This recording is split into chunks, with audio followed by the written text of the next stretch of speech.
From today, I've decided to take care of Amy and Yuri. When my husband got back home, there were his sister and her child standing next to him. He has decided that we live with them together and support them.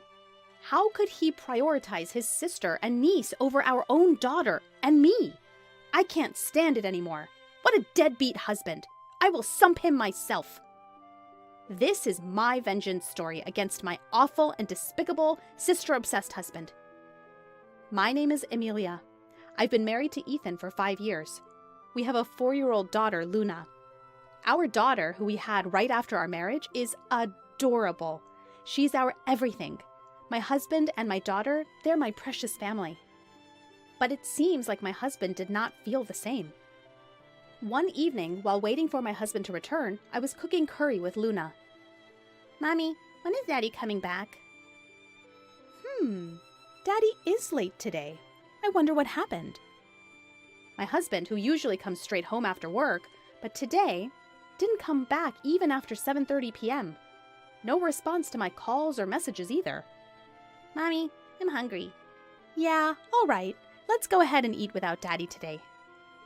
After finishing dinner with my daughter and tidying up, my husband finally returned home. "Welcome back. Wait, what?" Beside Ethan, there were his sister Amy and her daughter Yuri. For some reason, they were carrying a ton of luggage. "Ethan, what on earth?" I was unable to process the situation. He then blurted out the unbelievable. "From today, we're taking care of Amy and Yuri." What? Take care of these two? I don't understand. He could have said something before bringing them home. I could not wrap my head around this whole situation. I barely squeezed out my words. Support them? Why all of a sudden? I haven't heard anything about this. It was a sudden decision. What can I do? Amy had a fight with her husband. That's why she contacted me. Support? For how long? We don't even have any spare room in our apartment. Despite my subtle hints of inconvenience, my husband is unbothered. You can let them use your room, right? My room? You can move to Luna's room.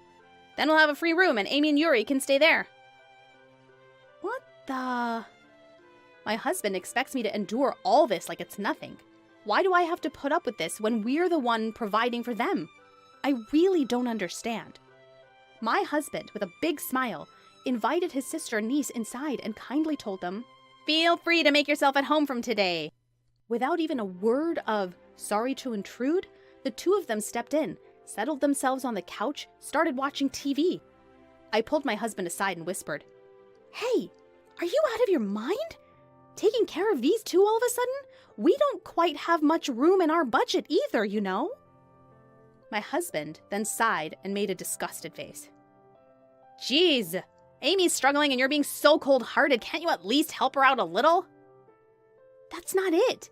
I don't mind if they stay with us for a while, but to support them is a different story.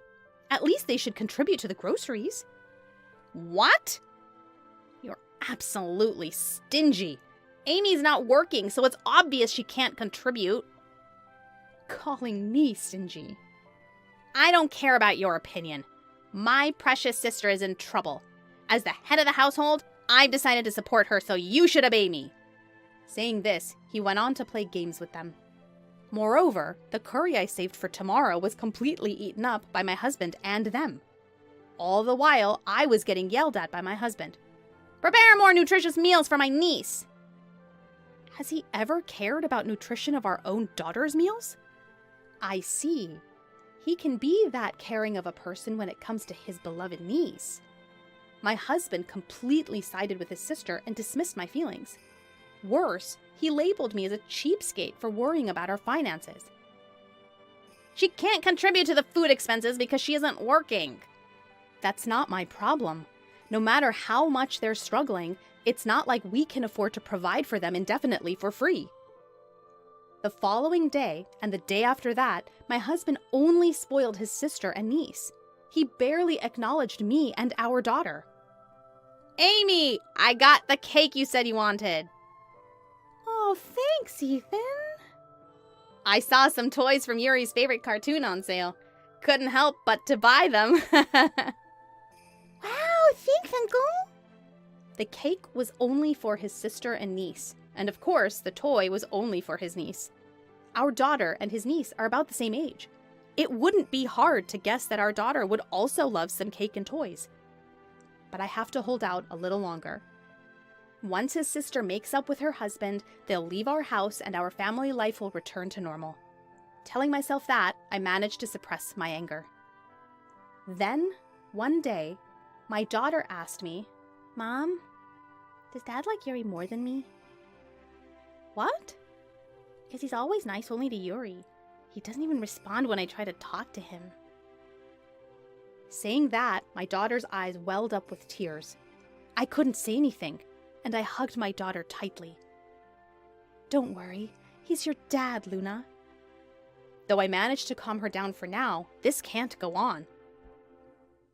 Some days later, I asked my husband to change his attitude. "Luna's feeling left out. It's fine that you adore Yuri, but you have to spend time with Luna too." All right. It's such a hassle, though." "A hassle?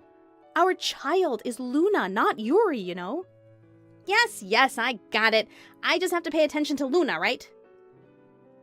Although I told him about our daughter's feelings, the situation hasn't changed at all. My daughter looked at my husband, who was happily playing with our niece, with sad eyes. And it's not like my sister-in-law would take care of our daughter instead of my husband. My husband and my sister-in-law were always with Yuri. I was the only one who paid attention to our daughter, but she seemed lonely nonetheless. A whole month passed living with them, and my family was falling apart. We barely made ends meet. Moreover, no matter how much I cleaned up, our apartment had always been messy because my sister-in-law and niece never tidied up. My husband continued to spoil his sister and niece, disregarding my daughter and me. I couldn't bear this any longer. I finally confronted my husband. "You've crossed the limit. I'm sick of it. Can you seriously think about our future?" "What are you up about? Out of nowhere?" "I've been saying this over and over, haven't I? Life's getting harder and harder, and what are you planning to do about Amy and her situation? You're not going to say that we're going to live together forever, are you?" "What can we do? She's currently arguing with her husband." "Then, shouldn't she get a divorce or talk it out with her husband? It's already been a month, you know. Luna and I are at our limit. Please consider our feelings too." I knew that bringing up this topic would upset Ethan, but I had to do it for Luna and for our family's future. Luna loves you, you know. She sees her dad, who adores being nice only to his niece. Of course she's going to feel hurt. I emphasized Luna's feelings more than my own. Ethan's a father too, so he should understand how lonely Luna feels. He should change his attitude. But what came out of his mouth was a complete shocker. "Amy is my sister, right? She's like a family to you too. How can you say such cold things? You're so heartless." Heartless? Me? I was shocked by his word. It's not that I dislike my sister-in-law and my niece. I just needed our current situation to change, but Ethan reacted as if I was the bad guy. "I've always thought you were cold-hearted. Amy's in trouble, and Yuri's lonely without her dad, so of course I have to give them attention. You're there for Luna, so why can't you handle it?" Whoa! Hold on! I'm taking care of all the household expenses. Why do Luna and I have to suffer? My salary's part of our family budget, you know. Well, of course. Amy is my sister. That makes her your family too, yet you're always saying cold things. Don't you feel embarrassed? Ethan shouted at me, blaming me entirely. He looked at me with cold eyes, clearly showing that his sister and his niece are more important for him than our daughter. Finally, he said something that made me doubt my ears. "Amy wants to keep living here, so from now on, we'll be taking care of them. We're responsible for everything: food, clothing, and shelter." In that moment, all my hopes were gone. I was a fool to even have thought that he might understand if we talked. The old life will never come back to us. I squarely looked Ethan in the eyes and said, "Fine, then let's get a divorce." "Huh?" My husband was making a face I'd never seen before. He probably did not understand what I had just said. After a long silence, he stared at me incredulously. Divorce? What the hell are you talking about all of a sudden? You're kidding, right? Do you really think I'd joke about something like this? If you're going to ignore mine and Luna's feelings, then I won't consider yours either. I'm going to make the best decision for Luna and us to be happy. Probably never expected me to bring up divorce. He looked incredulous and scoffed at me. What are you talking about divorce? You couldn't possibly raise Luna on your own. Sure, single parenting is tough, but it's a hell of a lot better than continuing like this. If you're going to go that far, then go ahead and file for divorce. I'll even sign the papers. Just remember, if you change your mind later and say, I don't want a divorce after all, it's too late. Did he think I would back down?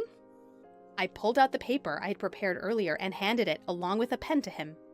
Seeing the divorce papers in front of him, he froze. He just stared at me, not making any move to fill them out. What's wrong? You're going to fill out the divorce papers, right? Oh, no. I forced him, who was visibly rattled, to hold the pen. Come on, fill it out. You said you would, didn't you? No, that was just a joke. What? A joke? After saying it's too late if you change your mind later? You dared me to divorce you, and now you're too scared to go through with it? Pathetic. Shut up! I'll fill it out, okay? After signing his part, he thrusted the paper at me. There, I signed it. Happy now? Get out! You're annoying! I calmly responded to him. No, you're the one who's leaving, okay? What? Huh? What do you mean, huh? Have you forgotten that this apartment is under my name? And ever since you started supporting your beloved sister, even with you chipping in, our living expenses weren't enough.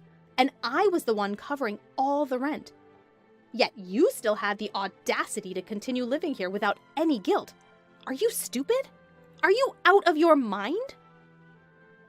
Suddenly, a voice cried out from behind. Wait a minute, what's going on here? Amy, my sister-in-law, ran towards Ethan and grabbed him by the collar. Ethan, what the hell is happening? You said we could stay here forever, right? So you were lying? Amy, no, this isn't... What do you mean this isn't? I trusted you because I thought you would keep us in your home forever. I can't believe you're kicking us out. I didn't think things would turn out like this either. Huh? You can't even deal with your own wife, can you? What did you say? I had enough of their nonsense bickering. I threw my sister-in-law and her children's belongings out onto the front door. Hey, wait! What do you think you're doing? Amy approached me in anger, but now that I decided to divorce Ethan, I felt no obligation to protect this woman. Just getting rid of someone else's belongings, that's all. Actually, you're trespassing. Can you leave as soon as possible? I told her in a quiet voice, causing Amy to shiver and step back. Hey, you don't have to throw out our stuff! And you, Ethan.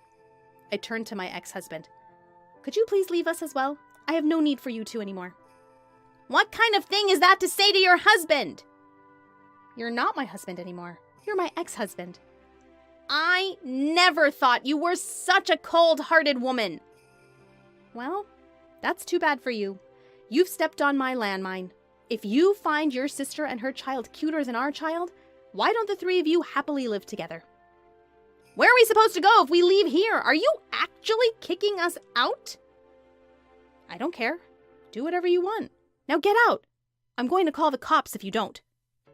After confirming that my husband and his sister's family reluctantly left, I closed the house door. I probably won't see them again. Glancing around the room, I noticed my daughter looking at me with a puzzled expression. Mama? Where did Daddy go? I'm sorry, Luna. Do you think it's okay if it's just Mama and you from now on? Then, my daughter showed a moment of hesitation, but her smile quickly returned. I'll be okay as long as Mama's here. I'm fine as long as I'm with you. She ran up to me and I hugged her tightly. That's right. Even without my husband, we will be fine. Surely the two of us can be happy. Later, I repeatedly shipped their belongings to my husband's parents' house and explained the situation over the phone. My husband and his sister's family seem to have returned to their parents' house as expected. However, they seem to have been disowned and kicked out of the house by their furious parents. As a result, my ex-husband rented a small apartment where he now lives with his sister and his niece as a family of 3. They probably wished for that, so I couldn't care less. I found out later that the reason my sister-in-law quarreled with her husband was due to her spending habits. Now, it seems she's being asked to repay the money she spent from her husband. Almost every day, my ex-husband has been sending me cringy texts. I was wrong, so forgive me. I love you and Luna the most. I want to get us back as a family. Of course, I didn't reply to any of them, and they were immediately thrown in the trash inbox. Luna doesn't want to see her dad at all, so we have no plans to meet him. I plan to move out of this place soon because I would be in trouble if we were to storm in here. For my daughter, I want to give her lots of love and everything in the world. Even without a father, I want her to live a happy life.